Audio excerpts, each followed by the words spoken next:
Sainz tâtonne en début d'épreuve, pneus trop tendres, sous virage, l'Espagnol démarre moins bien que son coéquipier Sébastien Loeb. Guy Fréquelin l'avait dit après la Corse, les 2 titres mondiaux en poche, ces pilotes ont carte blanche. Message bien reçu par le nouveau champion du monde. Après 3 spéciales, il est en tête. Gauche 10 sur droite, à fond long, 80 mètres, attention. Gauche 124 plus, 120 moins. Et droite 90 long. Pour l'instant, on est en tête, c'est très serré, c'est une grosse bagarre. Ça va pas être facile, mais tout est possible. Mais par contre, l'inquiétude vient plutôt du ciel. Il fait, pour l'instant, c'est plus ou moins sec. Il risque de pleuvoir, on ne sait pas quel pneu mettre. Et là, le problème, c'est que vraiment, il faut choisir à ce moment-là. Et on sait qu'il y a des spéciales qu'on va faire dans plus de 2 heures. Donc, c'est un petit peu un pari. Je dirais que la course est un petit peu dans les mains de l'homme météo là aujourd'hui. Peu importe la météo, la bataille est somptueuse entre Loeb et les Ford. Marco Martin, récent vainqueur en Corse, est devancé de quelques dixièmes par son coéquipier, François Duval. Le Belge remporte les premiers et 3e chronos du jour. Il est seulement 1 seconde derrière Loeb. 70, pas extérieur. 25, léger gauche pour droite, 70 ferme en frein. Sur gauche, 72 corps de tenir. 72 corps de tenir. Pour long droite 80 tenir, il glisse. 25, gauche 120 corps de ouvre, arrivé. 120 corps de ouvre, arrivé. Sur droite à fond. Non, c'est pas mal, surtout qu'après la première spéciale, j'ai tapé le panneau de l'arrivée qui m'a détruit mon aile à l'arrière. Et c'est ça que j'ai perdu 18 secondes dans la 2e spéciale. J'ai détruit complètement mon pneu, il était prêt à éclater. Donc j'ai vraiment pas pris de risque et la voiture avait un comportement assez difficile dans la 2. Donc j'ai préféré assurer dans la 2 et puis j'ai réparé. Et bon, je fais le strage dans la 3, donc ça c'est pas mal, ça me permet de revenir un peu au contact. Autre pilote belge, autre histoire. Dernière chance pour Freddy Loax de marquer des points pour Peugeot. En début d'étape, il n'est pas dans le coup, puis doit abandonner dans la 3e. Alternateur cassé. Fin de l'histoire, Peugeot, Loax. Ce garçon a passé avec nous une saison difficile. Nous avec lui avec nous, hein, il faut quand même être clair. Et là, pour une sombre histoire d'alternateur, la dernière fois où ça nous est arrivé, c'était en 2000. Donc on va voir. Enfin, il est vrai, sans être méchant à son égard, que dans les premières spéciales de ce matin, il n'était pas tout à fait d'une performance extraordinaire. Enfin, quand même, il aurait pu finir, marquer des points. Et là, il est obligé de s'arrêter dans la spéciale. Il ne ramène pas la voiture, qui n'a rien. On a changé l'alternateur, on redémarre, bien sûr. Donc je suis désolé pour lui, je tiens à le dire. Triste parce que j'aurais bien aimé qu'on termine cette collaboration d'une façon un petit peu plus brillante. Enfin, la course en a voulu autrement. Bonne chance à Freddy Loax et à Sven Metz. Heureusement pour Peugeot, Marcus Gronholm, lui, est dans le coup. Après une prestation corse en demi-teinte, les hommes de Corrado Prevera ont travaillé dur, tout remis à plat. Résultat, le grand Finlandais semble à nouveau en mesure de lutter pour la victoire.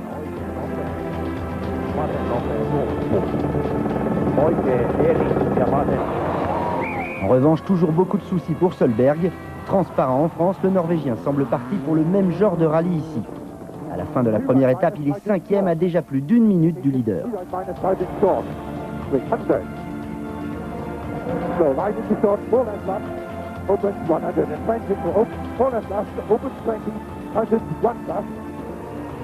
De retour en Espagne, l'équipe Mitsubishi aligne 3 lanceurs pour Gali, Sola et Panizzi, bien sûr. Le Français, vainqueur ici en 2002 et 2003, est 3e au général après 2 spéciales, mais il va rapidement chuter au classement. Pour l'instant, cette voiture glisse trop à mon goût et il faut qu'on continue à travailler. On est quand même sur la bonne voie puisque bon, on est mieux, mais voilà, on a encore, ça prouve au moins qu'on a encore beaucoup de travail à faire. Autre Français engagé en Espagne, Nicolas Vouilloz, membre de l'équipe de France FFSA. C'est son dernier rallye mondial cette saison. Malchanceux en Corse, abandon dans la 2e spéciale, cela se passe mieux en Catalogne. L'ancien champion du monde VTT est 12e à l'issue de la première étape. On commence à aller vite. Maintenant, il faut encore qu'on apprenne les maniements d'une WRC dans toutes les conditions, qu'on la comprenne vraiment. Lui semble avoir compris très vite. 3 participations seulement en WRC, 9e en Allemagne, 6e en Corse. Stéphane Sarrazin comprend tout et vite. Après un jour de course, il est déjà 7e. Au volant de sa Subaru 2003, il surclasse Hirvonen et menace Solberg sur les Subaru officiels. Je suis vraiment à l'aise à mon rythme et J'essaie de comprendre un peu comment ça fonctionne, tout ça dans les cordes, et essayer d'avoir un meilleur rythme quand ça glisse. C'est là où j'ai encore beaucoup à apprendre. Mais non, ça commence à venir, ça va. On sent que maintenant vous êtes carrément au milieu de Gronholm, Solberg, ça commence à devenir très intéressant même pour les autres. Ils vous regardent différemment, je crois, là maintenant. Ouais, c'est sûr qu'il y a une super ambiance au niveau des pilotes et tout, c'est vraiment génial. Et bah ouais, c'est être au milieu des usines comme ça et aussi proche, ça fait plaisir. C'est bien plus que ce qu'on espérait, c'est fabuleux. Devant Duval attaque, il la veut cette première victoire. 3 scratchs sur 6 possibles lors de la première étape, mais une petite faute dans le dernier chrono du jour ruine ses espoirs. Il tape, endommage sa suspension avant droite et doit abandonner dans la liaison vers l'arrivée. 80 cordes, pour gauche 80 ferme, on est crevé. Pour super piège.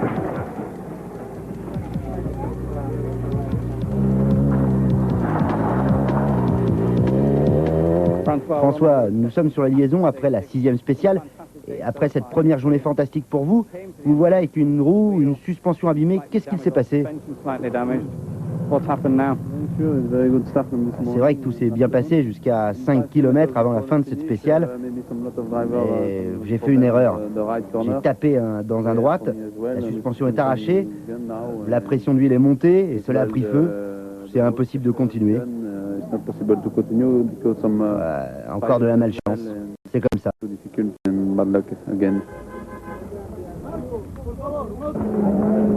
Duval out, Sainz gagne une place. L'Espagnol est 4e après une étape. Il est toujours dans le coup, le futur retraité. La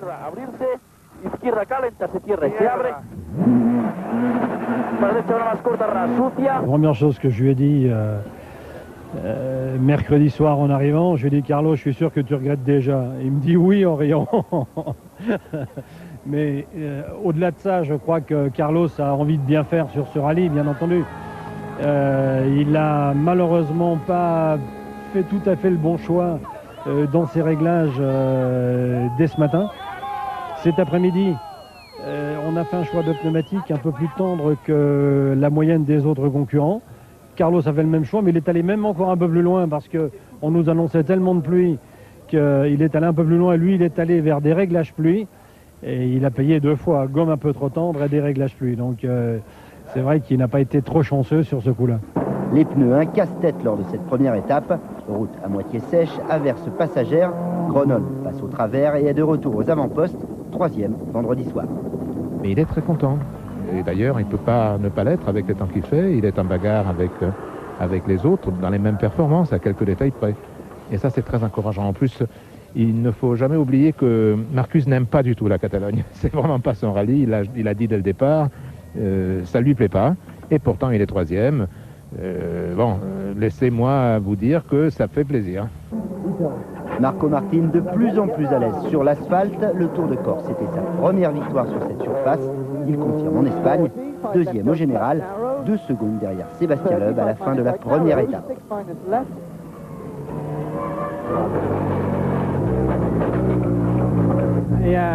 Ah, c'était très difficile cette fin d'étape. Je n'avais plus de direction assistée.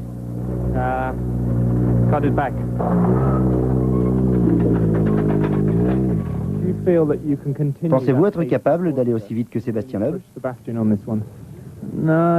Pour être honnête, je suis moins bien, moins rapide qu'en Corse. On est pas mal, mais ce n'est pas exceptionnel. Je dois pouvoir aller plus vite. Le récent champion du monde est comblé. Après avoir assuré, calculé en Corse, il peut se lâcher ici, viser à nouveau la victoire. Et gauche 130 moins, et ciel, pour gauche 133, même pas corde, pour droite 110. Sur gauche droiti. Il n'y a pas de pression par rapport au championnat, on peut vraiment rouler libéré, l'objectif c'est la victoire. Donc bon voilà, pour l'instant ça se passe pas mal. On s'attendait à que ça soit pas facile. Les Ford en Corse avaient prouvé qu'elles allaient très vite. Elles le prouvent encore ici. On était en bagarre avec les 2 Ford. Mais bon, pour l'instant on est devant de très peu. Ça va pas être, c'est loin d'être joué, mais en tout cas ça annonce une belle bagarre, je pense. Tu pensais encore à ce titre? Oui, bon dans la spéciale non, mais autrement oui, j'en suis quand même conscient, ouais. Loeb et Martin séparés par seulement 2 secondes, suivent Gronholm, Sainz, Solberg et le surprenant Stéphane Sarrazin.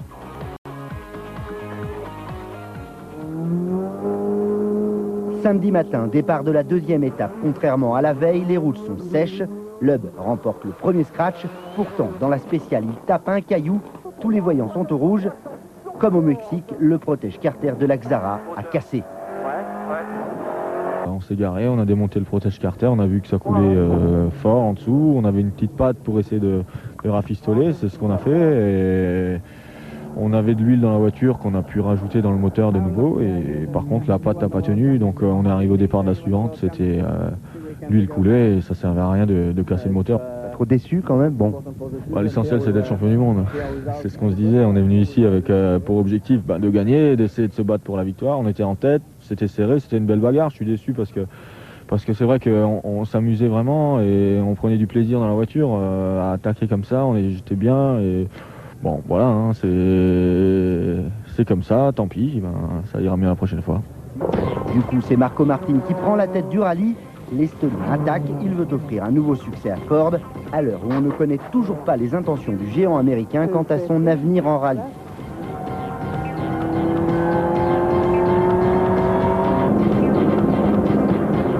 Gronholm y croit aussi. Depuis le rallye de Finlande, on n'avait pas vu la 307 en si bonne position. Martin, Gronholm, deux hommes que l'on pourrait bien retrouver ensemble l'année prochaine chez Peugeot. Lors de chaque passage de Carlos Sainz, c'est de la folie. On entend à peine le moteur de la Xara. L'Espagnol se bat, il est troisième pour l'instant. Rien ne va plus en revanche pour Peter Solberg. Le champion du monde 2003 est méconnaissable, il cumule les erreurs, recule au classement général et surtout est régulièrement devancé par Sarrazin sur sa Subaru privée 2003. By right into short for left us, opens 18. Don't cut 6. Les deux hommes n'ont pas les mêmes pneus. Pirelli pour Solberg, Michelin pour Sarrazin, mais cela n'explique pas tout. Peu importe, pour le Français, après deux étapes, il est quatrième au général. C'est l'attraction du rallye. J'espère que Subaru m'a remarqué. Ouais. En tout cas, on a essayé de confirmer ce qu'on avait fait en Allemagne et en Corse. Mais j'espère que les autres constructeurs aussi ont remarqué cette performance parce qu'être quatrième au scratch, c'est énorme. C'est bien plus que ce qu'on pouvait espérer. C'est juste fabuleux en fait et c'est pire qu'un rêve. Même dans un rêve, j'y crois pas, donc c'est top. Vous remarquez un changement chez les concurrents à votre regard? Est-ce que quand vous les croisez, ça change? Est-ce qu'il y a quelque chose de changé là en ce moment? Sincèrement, ils étaient déjà très sympas. Depuis l'Allemagne, ils étaient très sympas. Bon là, ils le sont encore plus, mais ça fait plaisir, on discute et c'est top quoi. Quand il y a Marcus Gronholm qui vient de me voir, ou Carlos, surtout Carlos quoi, qui est quand même quelqu'un. Non, c'est top. Même il y a vraiment une très bonne ambiance entre les pilotes. C'est génial, c'est ça le rallye, c'est cool. Mais là, ils vont être de moins en moins sympas là, c'est obligé. Ouais, je sais pas, on verra ça demain, mais non, en tout cas on s'éclate, on fait de bonnes perfs. Et je suis vraiment confiant pour l'avenir, quoi. Ça m'encourage beaucoup et c'est grâce à Subaru et la Fédé que si je suis là, donc je les remercie encore. Présent aussi grâce à la Fédé, Nicolas Vouillot surprend. Jusqu'alors un peu en retrait par rapport à Sarrazin, il loupe le scratch dans la 12e spéciale pour seulement 3 dixièmes. Au général, il est 8e. Gauche de plus, mi-longue corde. Ça fait un petit peu plaisir, on essaye que la roue tourne, en tout cas la mauvaise spirale que j'ai eue par moment cette année puisse s'inverser. Je suis content, oui, bien sûr ça soulage, je suis content aussi pour Peugeot, pour Bosian, pour la Fédé, de leur montrer que j'arrive quand même à rouler. Bon, c'est notre deuxième rallye asphalte avec une double versée, donc c'est quand même pas mal. Maintenant, il y a encore du travail, il va falloir, j'espère que cet hiver je vais pouvoir faire pas mal d'essais pour pouvoir progresser. Du travail, il y en a encore aussi pas mal pour Mitsubishi et Panizzi. Le Français chute, au général il est seulement 12e. Pourtant, les espoirs demeurent pour la marque japonaise. L'Italien Galli est 7e et le local Daniel Sola fait un superbe rallye. Il est 6e samedi soir.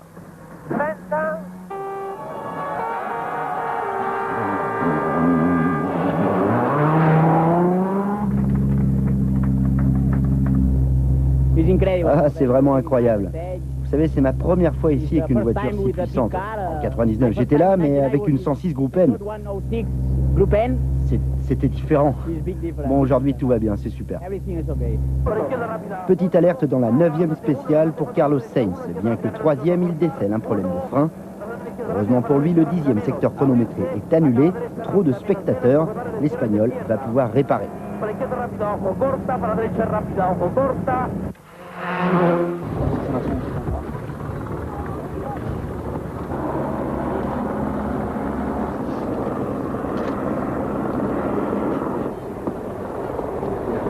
Dans l'année spéciale, les pédales il était au fond et j'ai eu un peu de chance que la spéciale longue elle a été annulée parce qu'après le service de 10 minutes, c'est encore pas bien. Il faut regarder qu'est-ce que ça passe.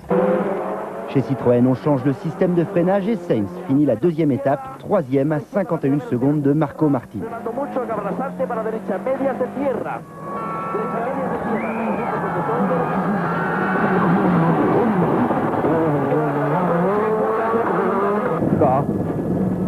Si Martin semble intouchable, la bataille pour la deuxième place entre Sainz et Gronholm promet.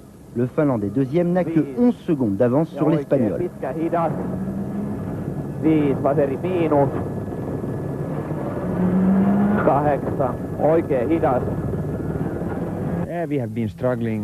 Ah, vous savez, nous nous sommes battus avec cette voiture toute la saison. Tout n'a pas été comme nous l'attendions. Alors aujourd'hui, nous espérons être sur le bon chemin. Ici, nous avons trouvé les bons réglages, semble-t-il. Rappelez-vous encore, nous étions complètement hors du coup. Maintenant, on est mieux et je pense qu'on pourra viser la victoire en Australie. Encore 6 spéciales demain, vous pensez que ce n'est pas possible de gagner ici? Ah, je pense pas. Il a trop d'avance. Ça va être difficile. Mais bon, je continue à attaquer et on verra bien. C'est vrai que Marco Martin est impressionnant. L'Estonien semble bien parti pour une deuxième victoire consécutive.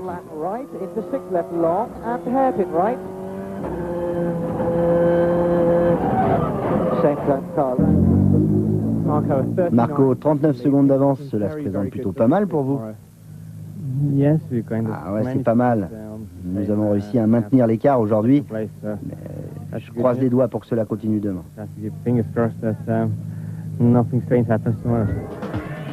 39 secondes d'écart entre Martin et Gronholm. Sainz est troisième. Sarrazin surprenant quatrième devant Solberg et la Subaru 2004. Sixième, Daniel Sola et la Mitsubishi.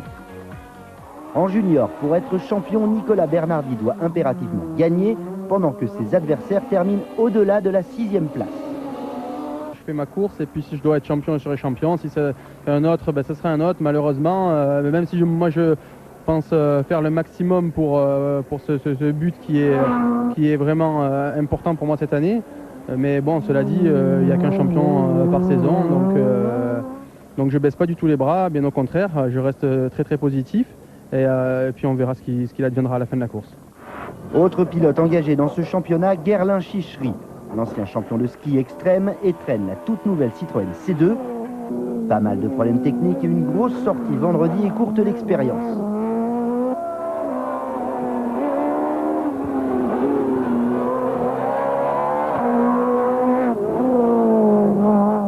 Nicolas Bernardi remplit son contrat, il gagne le rallye, mais Per Gunnar Andersson est deuxième, c'est donc lui le champion 2004. Bien entendu, il y a un petit peu d'amertume parce que quand on se bat pour un championnat, on veut être le champion à la fin. Donc cette fois-ci, c'est pas nous. J'espère qu'on pourra remettre ça l'année prochaine, ou dans le junior ou dans une plus grosse voiture. En tout cas, c'est ce que j'essaye de faire en ce moment.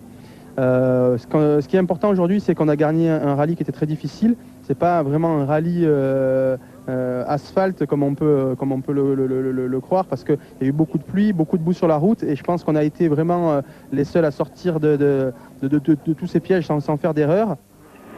Dimanche matin, première spéciale. Il a plu toute la nuit, les routes sont humides, dangereuses. C'est dans ces conditions que Stéphane Sarrazin décroche la première victoire de spéciale de sa jeune carrière. Et gauche à fond ferme, 50 mètres. C'était bon, c'était vraiment moi, j'ai bien roulé.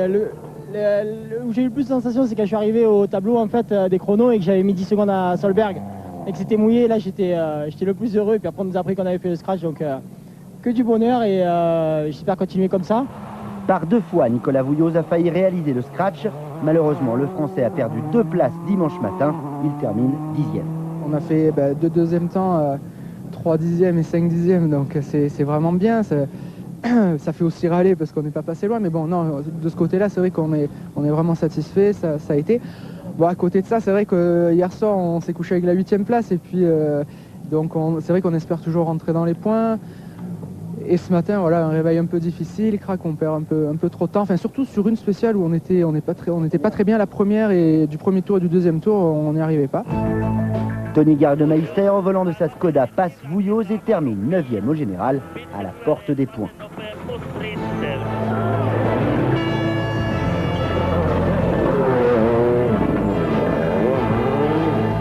Un point pour Mikko Hirvonen sur la Subaru officielle, maigre butin si l'on considère les performances de Sarrazin sur sa vieille Impreza.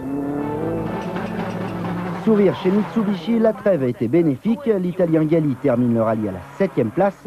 C'est la 2e fois qu'il marque des points cette saison, et contrairement à son équipier Dani Sola, il ne connaissait pas les routes catalanes. Il n'empêche, la performance de Sola est de toute beauté, 6e avec la Mitsubishi et 3 premiers points en championnat.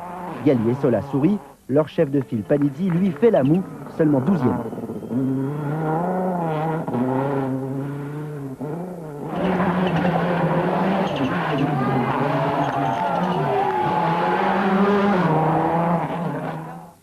Je sais pas si c'est mon pire, mais en tous les cas, il en fait partie. Oh, ben, je sais pas sur quoi il faut mettre ça. C'est un week-end où j'ai même fini par douter tellement ça peut paraître incroyable ce qui nous est arrivé. Donc j'attends une analyse très précise de mon équipe de savoir pourquoi j'ai perdu autant de temps et que j'ai jamais pu m'exprimer avec cette voiture. Et je tirerai des conséquences après. 5, 4, 3, 2, 1... Peter Solberg termine 5e à l'issue d'une course anonyme. Le Norvégien est malgré tout positif, il marque des points, mais sa place, c'est sûr, n'est pas là.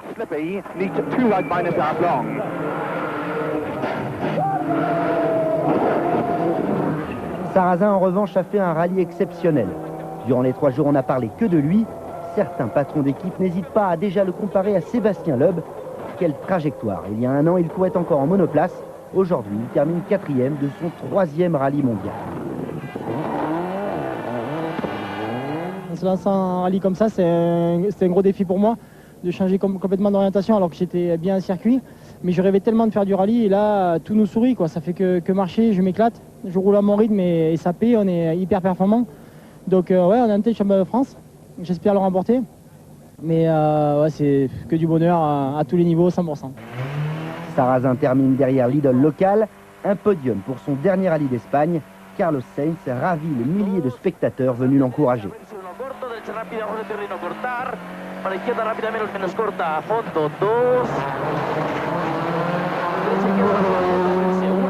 Acaba arrasando en izquierda rápida menos se cierra a fondo para 1, derecha rápida menos se cierra mucho y mucho ras, para izquierda rápida ojo posible sexta, se cierra poco y ras, para derecha abrirse 1, derecha buena más, se cierra y mucho ras, abrirse, derecha rápida menos se cierra poco a fondo, abrirse, acaba derecha rápida menos se cierra y mucho ras, para 1 corto Sassar, izquierda buena más, ojo, poco tarde se cierra, 2, derecha rápida Juan sexta se cierra, para izquierda buena más posible quinta, se cierra poco y ras, 1, derecha rápida menos se cierra, para izquierda rápida ojo se cierra, Sassar, para derecha buena más ojo se cierra, Sassar. Sainz tellement ému qu'il salue ses fans en pleine spéciale.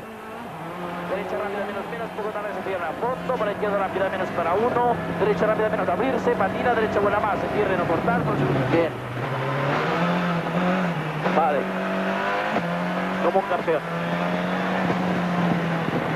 Bueno, enhorabuena. Carlos, un beau rallye d'Espagne, c'était au dernier. Beaucoup d'émotions, j'imagine.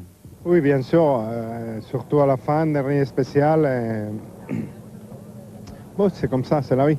C'est un rallye vraiment spécial pour vous. Comment ça s'est passé tout au long de ces 3 jours?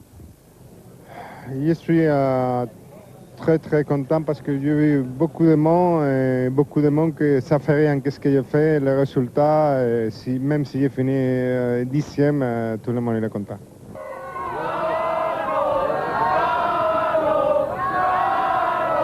Je suis très ému, je suis très content pour Carlos qu'il puisse monter sur son 96e podium et bien entendu en Espagne, chez lui. Et c'est vraiment très sympa qu'il puisse terminer sur ce résultat avec un podium pour son avant-dernier rallye et son dernier rallye asphalte. Podium aussi pour Marcus Gronholm, le Finlandais termine deuxième, son meilleur résultat en Espagne. Peugeot est sur la bonne voie.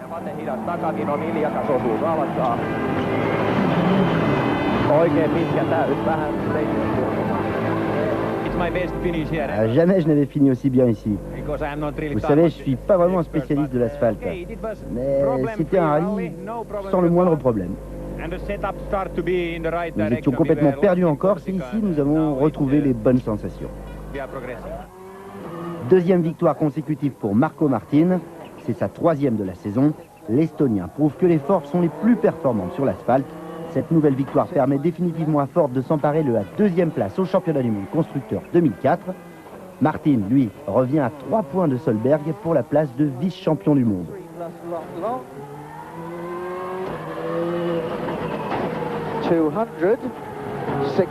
Right.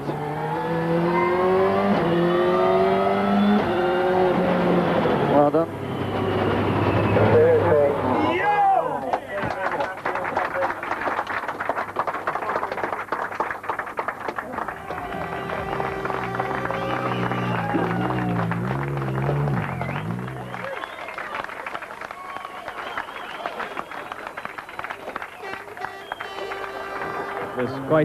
Ça a été un rallye vraiment difficile. Parce que ces 2 derniers jours, nous avions beaucoup à perdre et pas grand-chose à gagner finalement. Nous devions juste surveiller les autres. C'est une situation délicate parce qu'il faut aussi rester à 100% pour ne pas se déconcentrer. Ah, c'était vraiment dur. Martin l'emporte donc devant Gronholm, Sainz et Sarrazin. Solberg 5e, premier point pour Sola, 7e Galli, 8e Hirvonen. Au championnat pilote, Loeb, bien sûr, est champion du monde. La bataille sera belle pour la deuxième place entre Solberg et Martin, 4e Sainz, 5e Gronholm. Chez les constructeurs, Citroën est champion du monde devant Ford. Voilà, Rallye Max, c'est terminé. J'espère que ça vous a plu. Nous, on se retrouve dans 2 semaines en Australie pour la dernière épreuve du championnat du monde. Et nul doute que là-bas, Sébastien Loeb, dont la voiture est juste derrière nous, aura à cœur de briller pour le dernier rallye 2004. Bonsoir, merci.